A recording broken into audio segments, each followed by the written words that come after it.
Right, welcome and good afternoon, everyone. Thank you very much for joining me on this December afternoon, and thank you very much for supporting the Farrar's Building webinar series. This is the last of the year, but we'll be starting up again in January. And I know everyone's incredibly busy at this time of year, so I do really appreciate your virtual presence. And hopefully I can make this as useful a session as possible. So the talk is titled Pension Loss Troubleshooting. What I'm hoping to do is go over the basics of different types of pensions, just so we all know what we're talking about. A quick look at what the law is and what claims can be brought, and then have a look at some of the areas that can get a bit more complicated and are perhaps what make pension loss daunting for some. And then at the end, going to look at one or two examples. So what I'm aiming to do is show you that pensions aren't some terrifying head of loss that we can only be dealt with by experts. But actually they're ones that once we understand the basics, that they are the same as calculating any other head of loss. So the starting point when you get a claim with a potential loss of pension, it is to know where to look for guidance. I always find with any, not even complicated pension loss claim, but with any, it's always helpful to remind yourself of the calculation that you're trying to do. Two lots of guidance came out this year. So there's a whole section in the 8th edition of the Ogden Tables, section C, that deals with pension loss and has two worked examples in there. And there is also PIBA, Personal Injury Bar Association, published the PIBA guide to pension loss calculation. I would highly recommend that, not just because I'm a contributor, but also because it goes into quite a lot of detail and gives you templates. So for anyone regularly dealing with pension loss claims, I would recommend getting a copy of that book. Why so much new guidance now this year?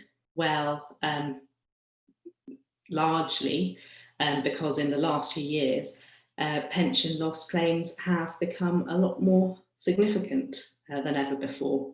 The 2.5% discount rate meant that pension multipliers were really low.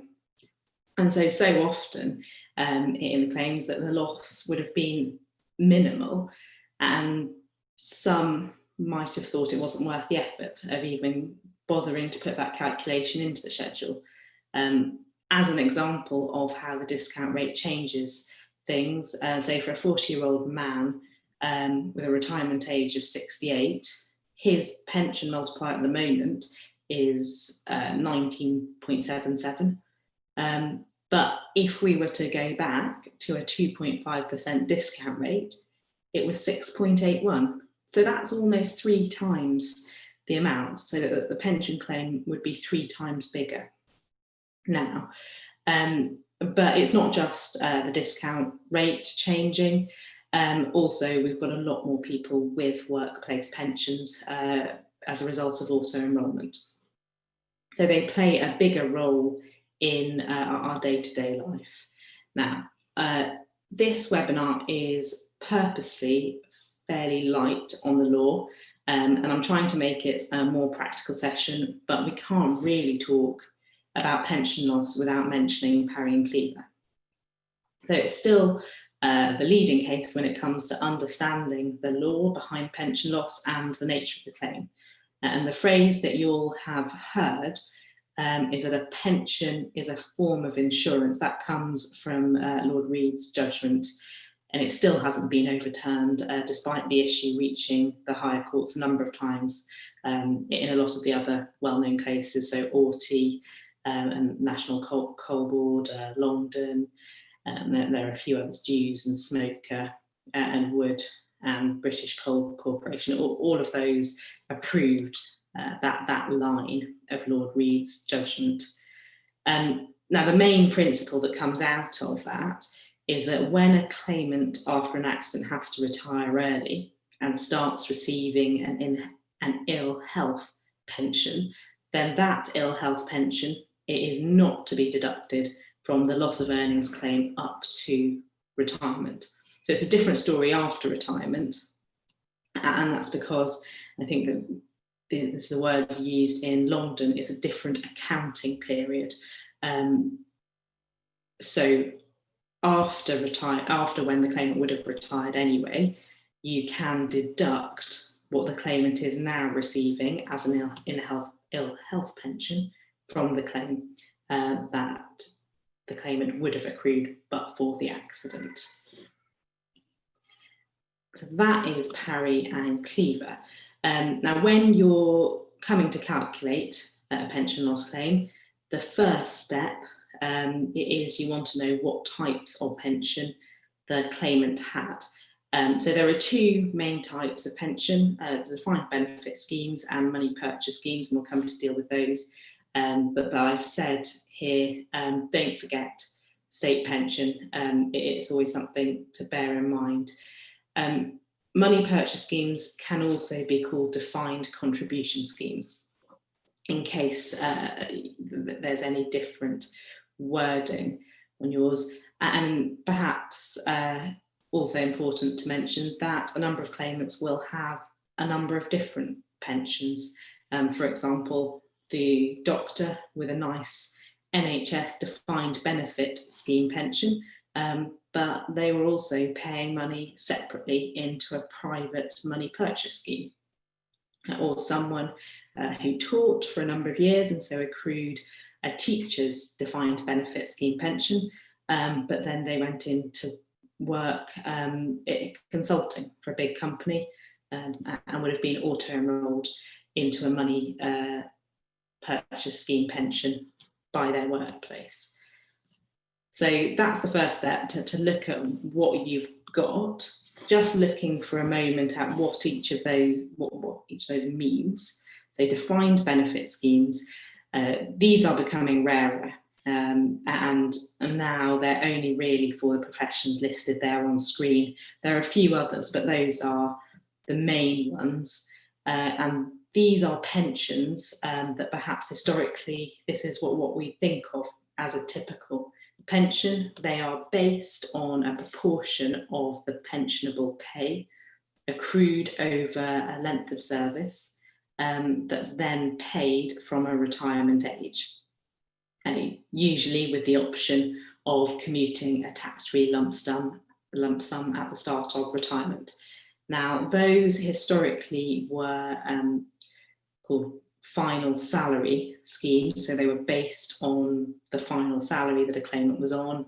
From April 2015, all of those moved over to career average or care schemes. There are a number of transitional provisions which mean that people under the old final salary schemes that were more than 10 years away from retirement in April 2012, they moved over to the care schemes, which aren't as generous as they don't base the pension on the final salary, which is obviously usually the highest, but on a career average. And also most of them have less generous rates of accrual. Essentially, that they came in to make sure that all the public funded pensions didn't go bust. Now, those transitional provisions have very recently been deemed unlawful in a case of McLeod. So we're going to have to wait and see what happens with those members who started to accrue a pension under one of the old final salary schemes pre-2015, but has since been moved over to the new care schemes. So we'll have to wait and see what happens with those people. But in terms of how the schemes now work, the care schemes, they all tend to accrue at different rates.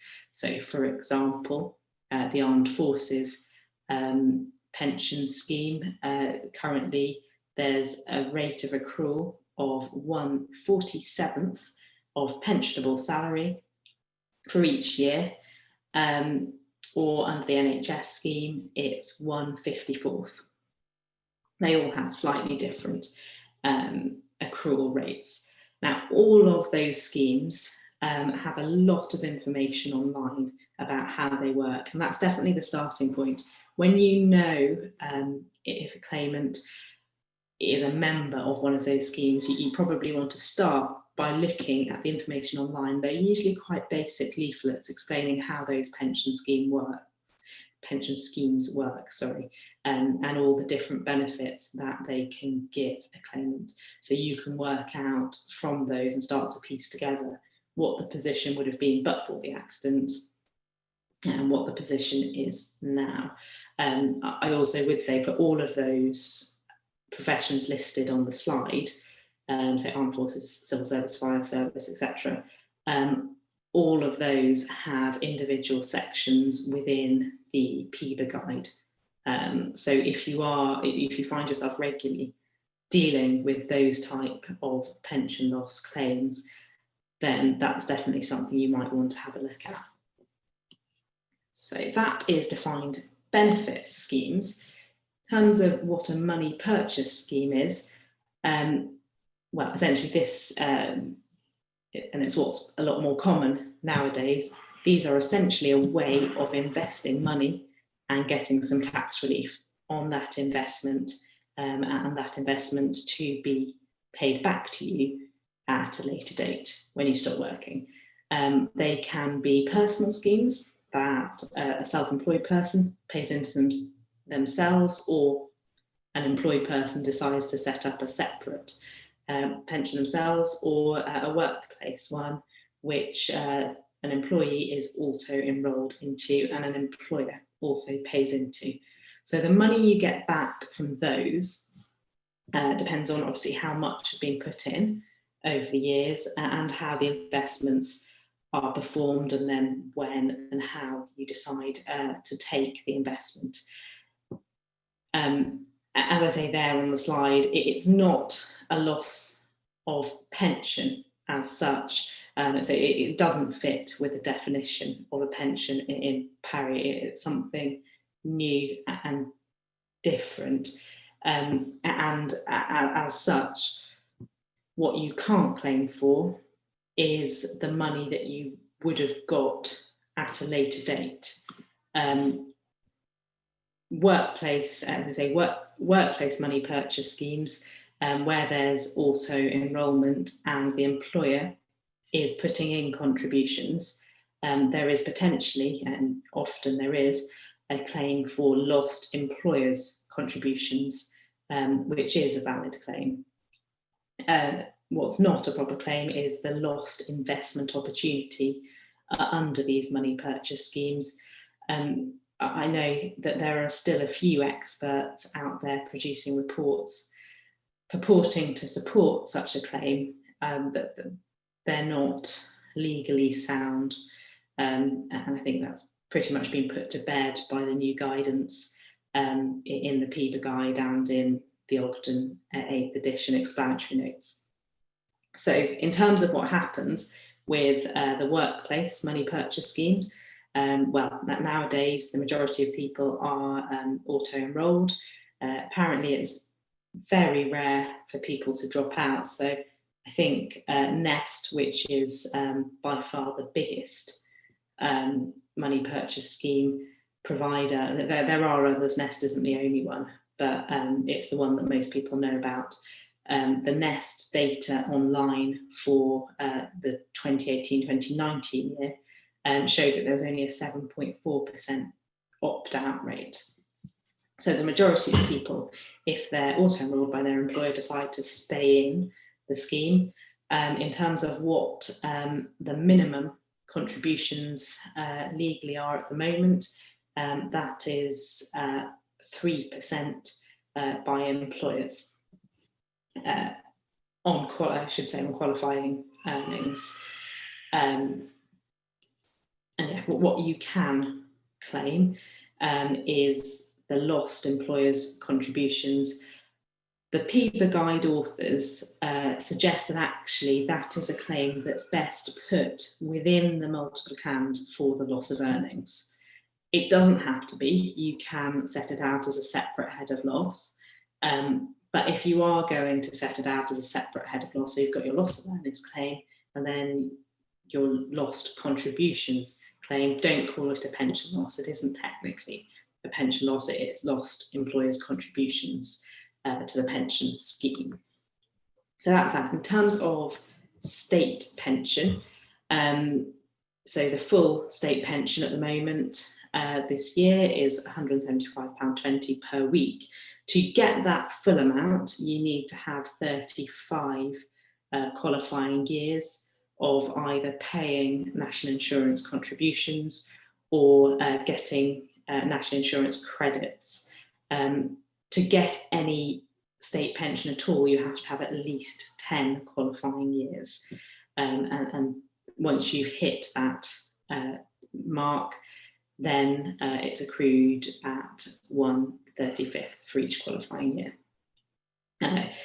They say that you can go online, you get your client or ask the claimant to go online to obtain a forecast so you can see what the current position is, how many qualifying years a claimant currently has, to work out whether or not there's potentially going to be a loss. So there could be a loss if, for example, the claimant only has at the moment 25 qualifying years and is unable to now work anymore as a result of an accident, then the claimant won't get the full state pension, but that claimant will get 25/35 of the state pension, which I think I calculated this. Some points out that would amount to about £125 a week instead of the £175.20 a week. That gives a loss of just over £2,600 a year. If you apply the pension multiplier for a 40-year-old man that we spoke about earlier, 19.77, that gives a total loss of over £50,000. So as you can see, that's a potentially very substantial claim there. However, and most of you will be screaming at your screens at this point, that isn't necessarily the loss that should be claimed. Most defendants would be strongly arguing that actually what a claimant should do is simply pay for national insurance credits, which you can, they can be bought just under £800 a year. Using the example that I just gave you, if that claimant paid for 10 years, so it's 10 years he needs to make up, if he pays those 10 years at the £798 a year, then he'd only be paying just over £8,000, which is obviously considerably less than the claim that might have been presented. So that's something to bear in mind when valuing and responding to those kind of claims.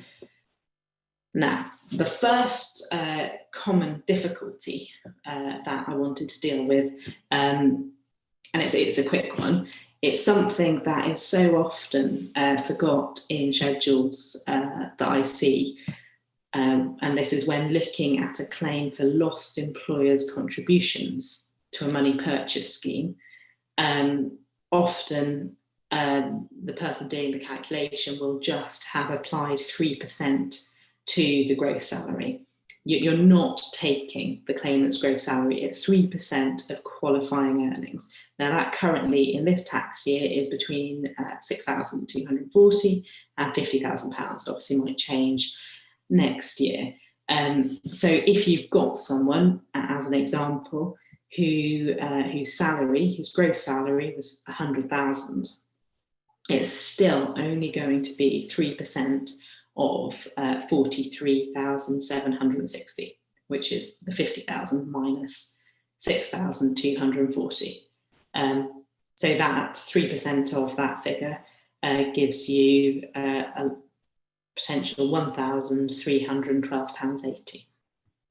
So it's not 3% of 100,000, it's not 3,000. Having said that, a lot of employers agree to pay 3% on the whole salary, or even agree to pay a higher percentage. And so if that looks like it's been the case, and you'll work that out pretty quickly from looking at the pre-accident pay slips, then you should be able to, from that, work out what percentage that is, or it should be in a contract somewhere. So you want to have a quick look at that. Right, common difficulties number 2. The second thing I wanted to touch on is, and this is when dealing with a defined benefit scheme, so a traditional pension, what to do about the potential commuted lump sum. As I say there on the slide, nowadays this is a choice rather than an automatic lump sum, which means that you need to know what the claimant's intentions were. Would they have commuted any of the pension? If so, how much? Obviously, it's up to 25% of the value of the full pension. And the main difference, so it's meant to be quite fair, the commutation. It's meant to work out about the same if the claimant takes it or doesn't take it, if they live to a normal life expectancy. The main difference is the tax advantage, because the lump sum is tax-free. Now, what the PIBA guide suggests is that where someone is young and has no idea about what they want to do, their intentions, potentially not even what they want as a career yet, the PIBA guide suggests in those situations it's better to ignore commutation, because it does make the calculation a bit more complicated. And then at the end of your pension loss calculation, round up slightly for the chance of commutation and the tax break that it would give the claimant. So we looked at earlier in the decision in Parry, the fact that you can't deduct the ill health pension against the loss of earnings claim. Well, that applies equally to the commuted lump sum taken on early retirement. So you can only deduct a proportion that corresponds to the period of loss of pension and not loss of earnings. How you would work that out, and there's a formula that's given in the PIBA guide, which is to multiply the lump sum that a claimant actually received by the pension multiplier, and then divide that by the life multiplier. And then you've got a figure that you would deduct from the but for the accident position. So that is interpretation. To work out the maximum amount that a claimant can commute, although it's often referred to as 25% of the pension, that is the total pension fund, not the annual pension. And the formula of 30/7 times the annual gross pension is how you work out the maximum. So, for example, taking a £10,000 a year annual pension, that person times that by 30 divided by 7, you get a maximum lump sum of £42,857. How you work out what the cost of that is to the claimant's remaining annual pension, it is £1 to every £12 of the lump sum. So you would then divide, in the example I just gave you, you've got the 42,000 odd figure, divide that by 12, and that gives you a figure of £3,571 odd. So that would leave the claimant with a pension of £6,429. So that's, it's quite the maths. Once you've worked out what a claimant's intentions would be, the maths isn't too complicated. to try and figure out what the lump sum would be and the result that would have on the remaining pension. Now, the final, what I've called a common difficulty, this is my least favourite part, and I put my hands up and say I'm a self-confessed maths and pensions geek. And I mean, I volunteered my free weekends to research provisions of the Armed Forces pension scheme to contribute to a pension loss book for no financial gain. So I definitely fall into the geek category, but even I sigh a heavy sigh when it comes to working out what has to be done about tax or tax relief in any calculation. And I really do think this is the part that puts a lot of people off doing the calculations themselves, so much so that it means we go off and instruct experts. But hopefully, as set out on slides, it isn't as complicated as you might first think. So first of all, in terms of what to do about tax when you're looking at lost employers' contributions into a money purchase schemes, then you have, if you're presenting a claim, there would be three potential options. I say presenting, if you're presenting a claim, you probably want to be presenting it at the top two, either 4% or 3%. The bottom option is probably something that you'll only see in a counter schedule. So the reason why you can potentially present a claim for these three different options. So 3%, obviously the middle option, is a claim presented solely on the basis of the employer's contributions. 2.4%, that is obviously very much defendant's argument, where they're saying, well, a claimant gets their damages tax-free, and they still can pay all of that money, obviously in increments, because you can only pay a certain amount each year to a personal pension scheme, but they can do that over time. And an organised claimant could set up so that that money is being paid out the maximum that's able to every year, so that actually they are getting all of that tax relief anyway, and therefore the claim should actually be for 2.4% of the qualifying earnings. That's probably expecting quite a lot from a claimant. On the other side of it, at 4%, that is on the basis that there's a loss of future tax relief on the claimant's contributions. So obviously the claimant contributes 4% from their earnings, and then they get 1% tax relief from the government, which makes the total that goes in plus the employers as an 8% contribution. That again, I mean, certainly what I was reading when I read that section of the PIBA guide, I think it's hopeful to claim for 4%. I mean, it probably isn't going to make a huge difference to most claims. So this is something that you'll probably be able to compromise in any event. But for my opinion, the claim, and certainly the example that I'll show you at the end, that's based on 3% of qualifying earnings, taking into account that the claimant can still invest some of the damages to make up that 1%, but they perhaps shouldn't be expected to invest the whole sum and be as regimented as they might need to be.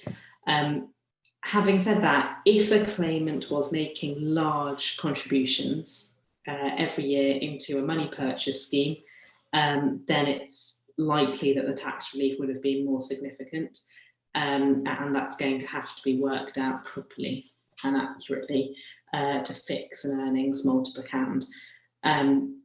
and that's something that probably gets into the realm of needing an expert. And I think even in the PIBA guide, the authors, the main authors, James Rowley and Matthew White, are quite anti-pension loss experts in various sections of the book, but I think even they acknowledge that when it comes to complicated tax relief issues where someone's making large contributions, that may justify an expert report. So what about tax in a defined benefit scheme? Well, that's more straightforward. Obviously, you can only claim the net loss, so that needs to be netted down. So the gross pension amount will just need to be netted down. And as I say there, it's almost always going to be 20%, as a state pension is likely to take the claimant over, or at least towards, the current personal allowance of 12,500, and it's unlikely for someone's pension income to be over £50,000 to enter the higher taxation band. So you can pretty much, unless you've got a really unusual claim and someone's got an incredibly large pension, you can be pretty confident in just applying a 20% deduction to net your loss down. Right, so let's deal with a few examples. The first example is a more straightforward one, and it's the one that we'll probably be doing on a more day-to-day basis. So this is the loss of employers' contributions to add into the loss of earnings claim. So we've got here someone that is earning 20,000 a year.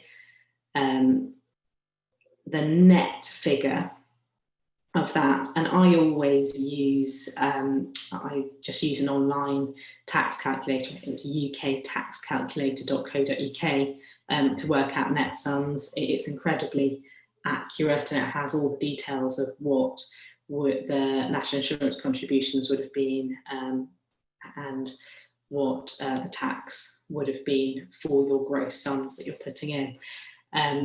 I use that and then screenshot the calculation from the website into my schedules and counter schedules.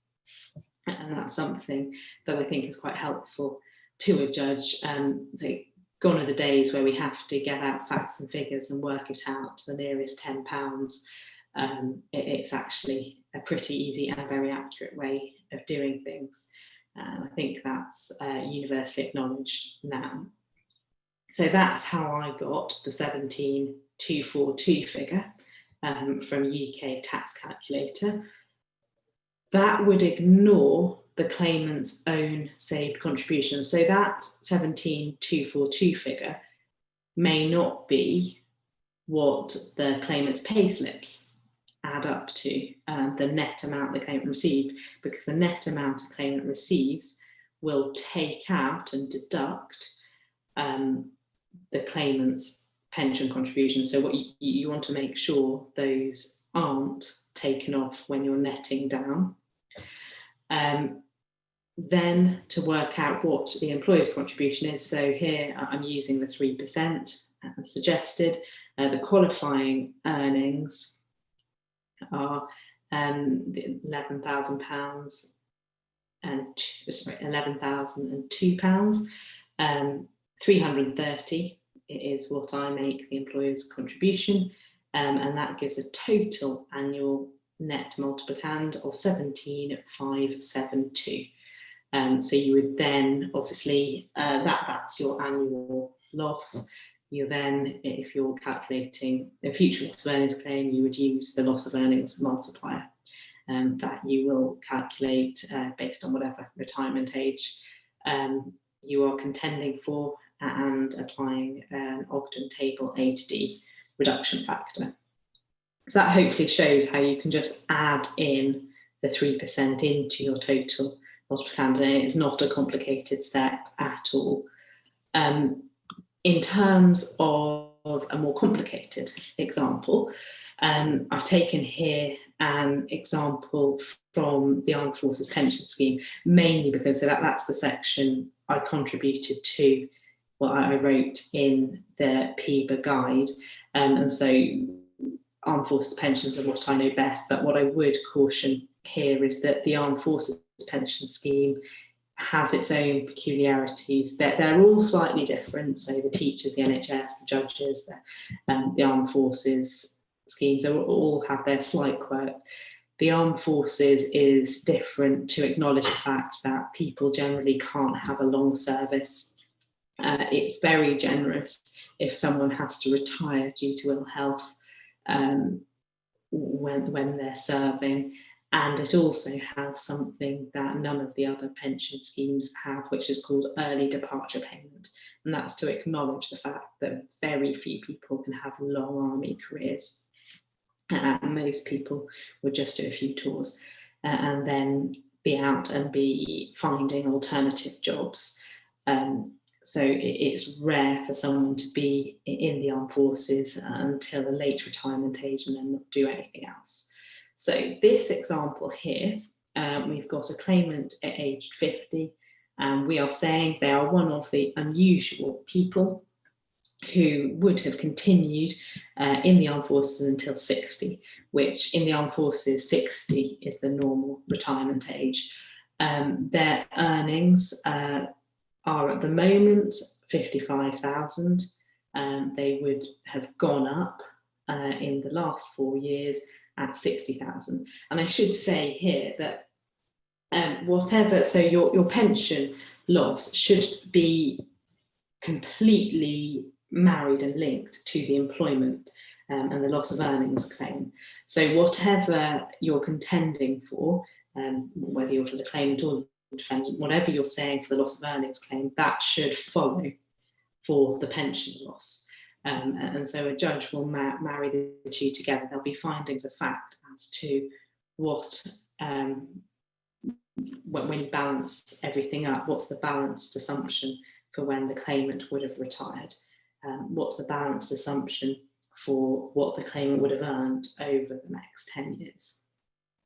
So here we're presuming that the court has made, the judge has made a decision that is going to retire at 60, and that it just in the last 4 years, his income would have gone up. So you can see there, so in the armed forces, the rate of accrual every year is 1/47th. And so it's as simple as, so when you're looking at what the claimant would have accrued on top of what he already has as a pension. So we're saying that he's already accrued a pension of 10,000.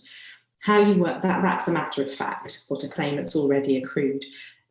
You will, and certainly by any trial date, you will just be logging on or asking the relevant authority or body to provide details of what the claimant had accrued as a pension up to the date of the accident when they weren't able to work or when their work reduced. So you'll know that as a matter of fact. I obviously just put 10,000 in to make the calculation a bit easier. But in terms of working out what the lost accrual is, it's pretty simple. So 6 years times 1/47 times the claimant's annual salary. That gives you, for that first period of 6 years, that gives you £7,021. You've then got the second period, 4 years times 1/47 at 60,000, which gives you the 5,106. So you add all of that together, and you are saying that but for the accident, the claimant's total gross pension would have been 22,127. So that's the 10,000 he'd already accrued, plus the amounts that he would have continued to accrue but for the accident. So working out the maximum commuted sum, that there it is just 22,127 times by 30 divided by 7. the formula I gave you earlier. So that's how you'd work out what the, and obviously you're assuming that the claimant would take the maximum sum. So you're assuming that is the evidence of the claimant, and if they're 50, then they probably have thought about retirement plans. To work out what effect taking that total lump sum has on the annual pension, you're dividing the 94,830 by 12, and that gives you 7,903 that you're taking away from the 22,127. So that gives you a total gross annual pension of £14,224 that you're saying the claimant would have received annually from retirement age 60, but for the accident. And as I say, that example there is quite basic, and that actually it's very unlikely for a claimant to be able to prove that they would have stayed in the army until they were 60, and you would actually perhaps have to be thinking about early departure payments until state pension age, and looking at the factors for taking a deferred pension early. I just, a word about, sorry, I've worked out there the survivor's pension. So under the Armed Forces Pension Scheme, a survivor has a 62.5% pension, which obviously gives you the 8,890 figure there. In most pension schemes, a survivor's pension is calculated before commutation, but it's different under the Armed Forces Pension Scheme. I have no idea why, and it's probably because it's one of the most generous survivors' pensions around. Most of them are around the kind of 35% figure, so it's probably thought to be too generous to also be taking that 62.5% from the 22,127 figure pre-commutation. So you then, once you've worked that out, you've got the 14,224 figure, you then need to work out what the position is now, post-accident. And that's going to be a matter of fact, because by the date of any trial, any ill health pension is going to have been awarded, and you'll know what the claimant is now receiving, and you obviously then can work out what the loss is and multiply that by the pension multiplier, which is just the whole life multiplier minus the multiplier to retirement age.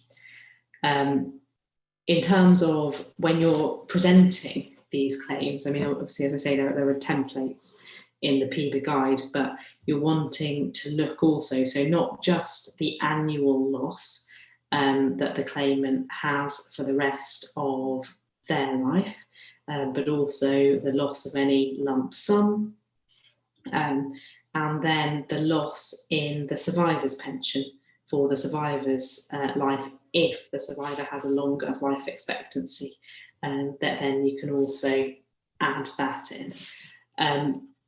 So those are kind of things to remember. I would say, I mean, if you're doing an Armed Forces pension scheme calculation, it's really, really helpful so the MOD pension calculator is a really useful tool. The only thing you need to make sure is that you've got it on a 0% growth factor,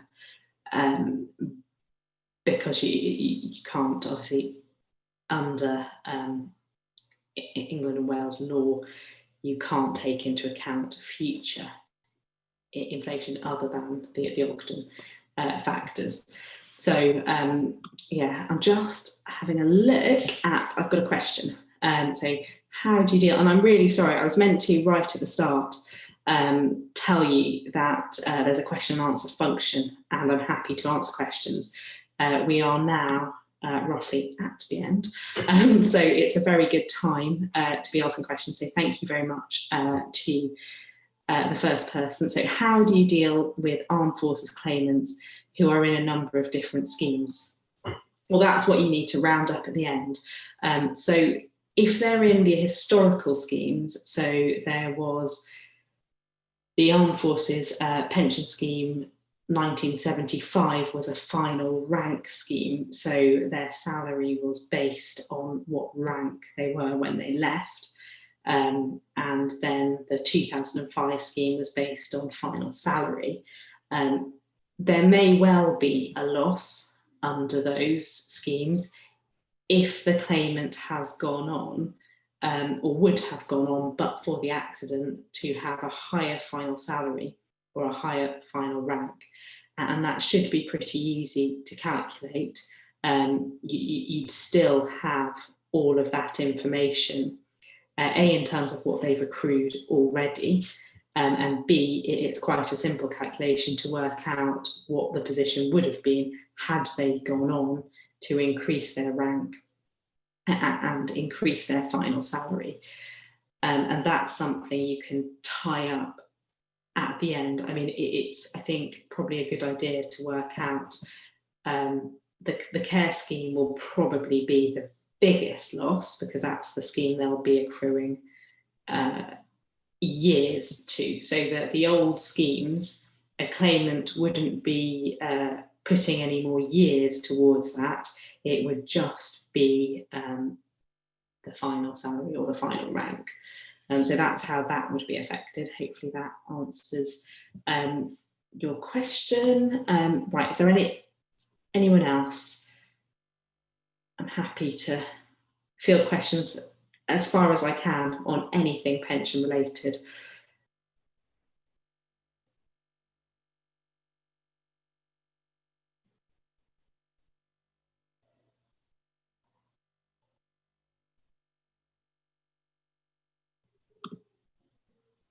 No? Okay, well, thank you all very much for joining me. I hope that you all have a wonderful Christmas and do join us for, oh, okay, I've got one more question, sorry. Oh, thank you. Well, thank you very much for joining, and yeah, we will see you in the new year. Take care, bye.